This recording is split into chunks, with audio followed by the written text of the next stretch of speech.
नमस्कार दोस्तों, ये कहानी हमारे हॉरर सीरीज़ की 6वीं कहानी है और ये छत्तीसगढ़ की राजधानी रायपुर शहर की है। इस कहानी को शुरू करने से पहले चैनल को सब्सक्राइब कर लें और अगर आपके पास भी कोई ऐसी ही रियल हॉरर स्टोरी है तो हमें सेंड ज़रूर करें। आपको डिटेल्स डिस्क्रिप्शन बॉक्स पर मिल जाएगी। साकिब हमारे मोहल्ले में एक किराएदार बनकर आया था। उसकी एक गैरेज में नई नई नौकरी लगी थी। वो कुछ और काम करने वाले लड़कों के साथ एक घर किराए पर लेकर रहा करता था। शुरुआत में तो साकिब बहुत अच्छे से मन लगाकर काम कर रहा था। 1-2 हफ्ते के बाद साकिब को थोड़ा अजीब महसूस होने लगा। उसके हाथों, पैरों और पीठ पर अचानक ही खरोंच पड़ने के निशान आते थे और उसे बहुत जलन होती थी। शुरुआत में उसने इन चीज़ों को नज़रअंदाज करके अपने काम पर ध्यान देना ज़्यादा ज़रूरी समझा। लेकिन एक रात साकिब को ज़ोर की दीवार पीटने की आवाज़ आने लगी। साकिब की नींद खुल गई। साकिब हड़बड़ाकर उठा। उसने अपने रूममेट्स को उठाने की कोशिश भी की, लेकिन कोई भी नहीं उठा। साकिब डरते डरते उस आवाज़ की तरफ बढ़ा। वो आवाज़ पीछे के दरवाजे से आ रही थी। कांपते हुए हाथों से उसने जब दरवाजे को खोला तो उसने देखा कि दरवाजे पर तो कोई नहीं था। पर ठीक उसी समय साकिब को ये महसूस हुआ कि कोई उसके करीब से गुजरा है। साकिब की नज़र ऊपर गई, जहाँ उसने एक काले रंग के कपड़े को लटका हुआ पाया।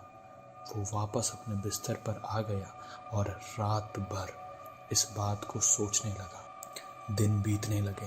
अब चीज़ें साकिब के रूममेट्स को भी फील होने लगी थी कि साकिब की आंखें काली हो रही थी। उसका वज़न गिरने लगा था और उसके पीठ पर ऐसे निशान दिखाई देने लगे थे जैसे उसे तुरंत ही किसी ने थप्पड़ मारा हो। उसे एक काला साया जगह जगह पर दिखाई देने लगा था, जिससे वो बहुत डर रहा था। उसके दोस्त ये बात जानते थे कि कुछ तो ऐसी अनचाही चीज़ है जो उसे रात भर जगाए रखती है और खूब परेशान भी करती है। उसके दोस्तों ने ये बात समझ ली कि जो भी चीज़ इस घर में है उसकी दुश्मनी साकिब से ही है।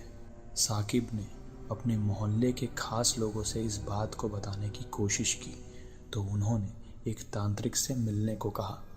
फिर एक दिन वो तांत्रिक साकिब के घर आए। तांत्रिक उससे बताते हैं कि एक बहुत ही घना साया इस घर में है और वो तुम्हारे पीछे पड़ा है। साकिब कहता है कि वो जल्द ही ये घर छोड़कर कहीं और चला जाएगा, लेकिन तांत्रिक उसे कहते हैं कि घर छोड़ने से कोई फ़ायदा नहीं। अब उस साए को तुम पसंद आ चुके हो। कुछ हफ्ते बीत जाने के बाद साकिब वापस से ठीक होने लगा। उसका रंग निखरने लगा और वज़न भी पहले जैसा हो गया। अब उसकी ज़िंदगी ठीक थी। जिन लोगों ने उसे तांत्रिक से मिलने को कहा था उन्हें वो धन्यवाद कहने भी गया था और खुश होकर सबको बताया कि अब मैं ठीक हूँ और अब मुझे वो साया बिल्कुल महसूस नहीं होता। पर कुछ दिनों के बाद जब उसे किसी काम से एक गाड़ी दूसरे शहर पहुँचानी थी, तभी उसे एक अजीब सी आवाज़ आई और ऐसा लगा कि कोई उसके पीछे बैठा हुआ है।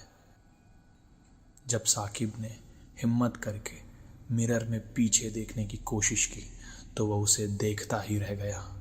उसने पीछे अपना ही चेहरा देखा जो खून से सना हुआ था, जैसे उसे किसी लोहे की वजनी चीज से कुछ।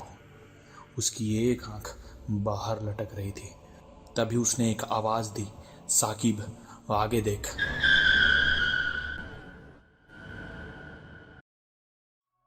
उसी रात साकिब के नंबर से मोहल्ले के उन खास लोगों के पास एक फ़ोन आता है। जब उन्होंने वो फ़ोन उठाया तो पुलिस ने बताया कि साकिब की एक्सीडेंट में जान चली गई है। साकिब को गए अब 10 साल हो गए हैं। साकिब के साथ हुई ये घटना आज भी उस मोहल्ले के लोगों के दिल को दहलाए रखती है। तो दोस्तों, अगर आपको ये कहानी अच्छी लगी हो तो लाइक, शेयर और कमेंट ज़रूर करें। धन्यवाद।